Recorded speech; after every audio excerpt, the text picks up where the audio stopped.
Hey, kia ora, Helen Brahms here, coming to you live from Mesa in Arizona. Hope you're all having a super fantastic, sparkling Serenity Sunday. We have had an awesome, amazing day here. It has been cold outside, so we've stayed snuggled up inside. Went for a walk this morning and there was a bitterly cold northerly coming through.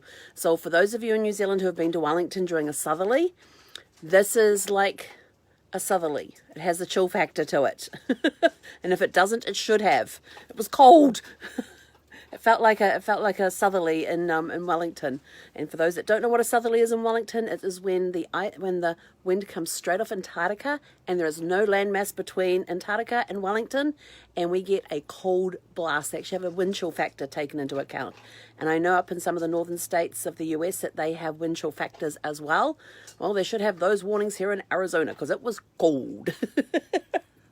It was only in the 40s when we went for a walk this morning, but we've stayed snuggled up inside. I think the high today was something like 58 or 60 or somewhere around there. I don't know. I was inside chilling, chillaxing and doing some training with Zeffie today. So we actually just finished training. It was hilarious because she gets so eager. I mean, when I do training stints with her, I only do like a 10-minute training stint with her a day. And when I do, she is so eager to please that she doesn't fully listen, which is quite entertaining because you're trying to get her to do something and she's trying to anticipate what it is that you are telling her to do. She's looking out the window. Zeph, what's out there? Hi. You gonna say hi to everyone? No? Okay, back out to the window. But yeah, so she is so eager to please and she tries to anticipate what it is that you want her to do. And I don't do the same routine every time. I do different things all the time because I learned very early on with her is that she will, oh, we're going to do this routine? Okay, well, I will go through here's my paw to shake, here's my paw to high five, and I'm laying down and I'm settling. Okay, I'm done. Where's my treat? Before I'd even got the first word out of my mouth. And so now I mix it all up all the time so she doesn't know what's coming. And it just totally confuses her. And she's trying to do about 10 things at once. And it is hilarious. But hey, but it was funny because I was up and dancing to some music that we had playing. And and she kept trying to jump up on me. It was so funny. And then I'd hold her front paws and she'd do a little couple of steps with me. And then she's like, yeah, no, we're not going to do this. So I was trying to teach her how to do turns. But, turns on the floor. And that was kind of having her chase her tail. It was hilarious. But yeah, so we got the training treats out. We did some dancing and we did some training and we had a lot of fun. And then I did do some work today because I was updating some work I'd done on a family tree. And so the paternal line is now almost complete with what I have been able to find so far. There's just a couple of things I need left to do on that, and then I can start on the maternal side of the family tree. And we're just doing what's called the genealogy blueprint, which is going in and finding where we can births, deaths, and marriages for the first 31 people, which is parents, grandparents, great-grandparents, and the 16 great-great-grandparents. So we're just doing the first 5 generations, 1 to 4 generations. 5 if you count yourself. But we're not having to research you. You should know your own information. But in some places, when I do some family trees, they don't know a lot about one parent or the one parent. They may know a lot about one, but they may not know much about the other or that person's side of the family. So it becomes fun being able to reveal that information to them, telling them some stories, telling them some of the stories about their parents. Whether or not they served in the military, where they lived during their life. If they were married more than once, if we can find more than one marriage record for that person, showing them on a census report. Here they are on a census report. This is where their parents came from. Or if it's the 1910, I love the 1910 one because it always asks the married woman, how many children have you had and how many are still alive? So it's asking for a total number. And in one case on one of the family trees, there was 13 children and 8 of them were still living. So it was sort of like, wow, that's 1910.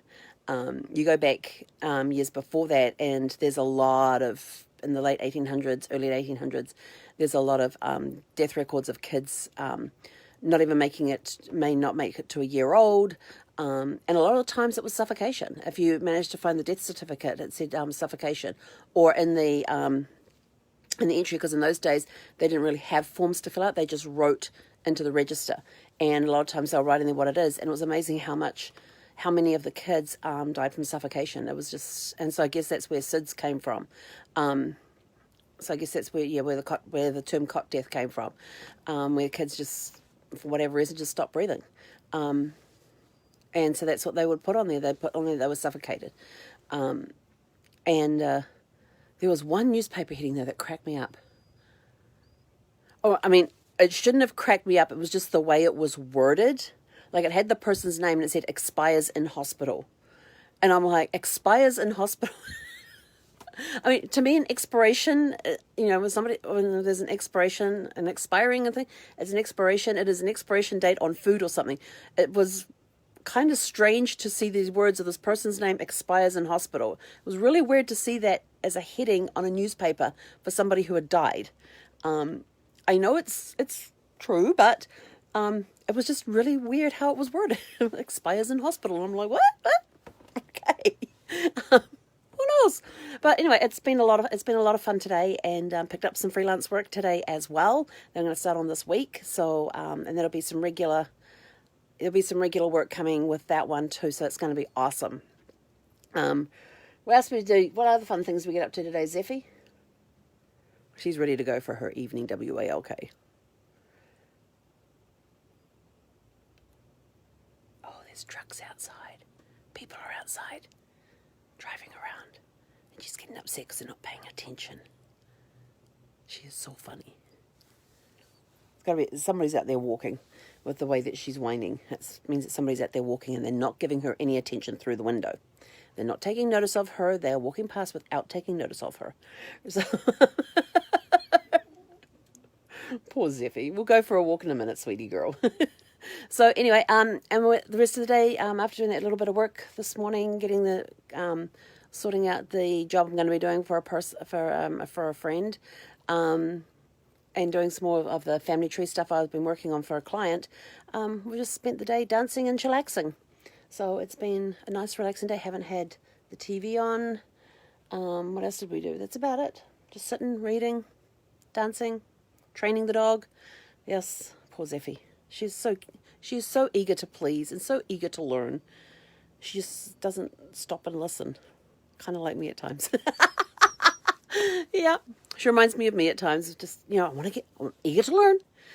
Let me get in there. Let me learn. But anyway, that's it for us for today. Hope you've had a super fantastic sparkling Serenity Sunday. It has, for us, it has been a very nice chilled day, nice relaxing, no pressure on work or anything today.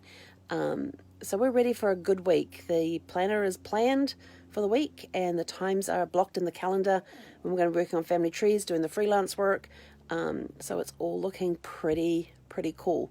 So it's going to be an awesome week. But anyway, have a super fantastic sparkling Serenity Sunday, and we will catch you guys tomorrow for Magic Monday. Hei konera.